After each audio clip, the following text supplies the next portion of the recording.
নমস্কার বন্ধুরা, তো তোমরা সবাই আশা করছি ভালো এবং সুস্থ আছো। তো আরেকটা নতুন ভিডিও তোমাদেরকে স্বাগত। তো জানি অনেকটা দেরি করে ভিডিও আসছে, কিন্তু কিছু করার নেই। যতক্ষণ না আমি পুরো অফিসিয়ালি জিনিসটা দেখতে পারি।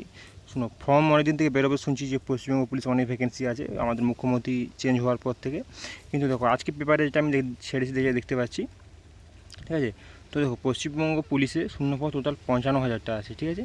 তো পুজোর আগে আগে 20,000 শূন্যপদ থেকে নিয়োগ হবে। আমাদের যে সামনে দুর্গাপুজো আসছে, ঠিক আছে, তার আগে 20,000-এর বেশি নিয়োগ হবে।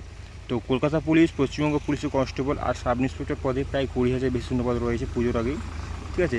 আর টিআই এর রিপোর্ট অনুযায়ী কলকাতা পুলিশ ও পশ্চিমবঙ্গ পুলিশ এখনও পর্যন্ত 55,000 থেকে 60,000-এর মতো শূন্যপদ আছে।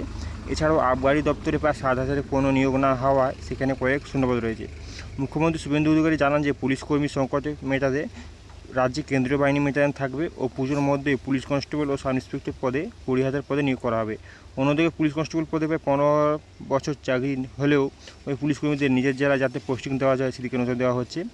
কলকাতা পুলিশ ও পশ্চিমবঙ্গ পুলিশের কনস্টেবল ও সাব ইন্সপেক্টর পদের নিয়োগ প্রক্রিয়া বর্তমান পরিস্থিতিতে দেওয়া হলো। এবার 2 নম্বর পেজে বলছে, আমরা সরাসরি 2 নম্বর পেজে চলে যাব। এই যে, তো এই পদে লিখিত পরীক্ষা, শারীরিক মাপযোগ পরীক্ষা ও শারীরিক সক্ষমতা পরীক্ষা ইন্টারভিউ এখনও হয়নি, এখনও কোনো চূড়ান্ত ফল বেরোয়নি। প্রায় 21,000 প্রার্থী ইন্টারভিউ দিয়েছেন। কলকাতা পুলিশের 2024 সালে কনস্টেবল পদে লিখিত পরীক্ষার পদ এখনও বেরোয়নি। কলকাতা পুলিশের 2023 সালে সাব ইন্সপেক্টর পদের ফল এখনও বেরোয়নি। এসব ফলেগুলো বেরোয়নি। তো পশ্চিমবঙ্গ পুলিশ ও কলকাতা পুলিশের পরীক্ষার্থী যৌথ মঞ্চের তরফ থেকে মুখ্যমন্ত্রী শুভেন্দু অধিকারীকে নতুন নিয়োগ করার জন্য যে প্রক্রিয়া নিয়োগ থমকে আছে সেই দ্রুত সম্পূর্ণ করা অর্থনীতি। অর্থাৎ যেটা হচ্ছে, তোমরা প্রস্তুতি নিয়ে থাকো, ঠিক আছে। যারা এই কিছুদিন কিছু মাস আগে যে ভ্যাকেন্সিটা চলেছে তাদের তো ভালো পরীক্ষা হয়নি, তারা এই বছর তোমরা রেডি হয়ে থাকো। প্রায় 20,000 বেশি শূন্যপদ আছে, তারপরেও আবগারি আছে, আরও বিভিন্ন ভ্যাকেন্সি আছে।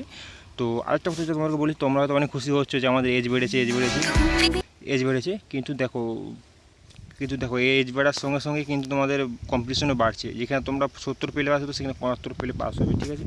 এটা আমাদের বলার ছিল।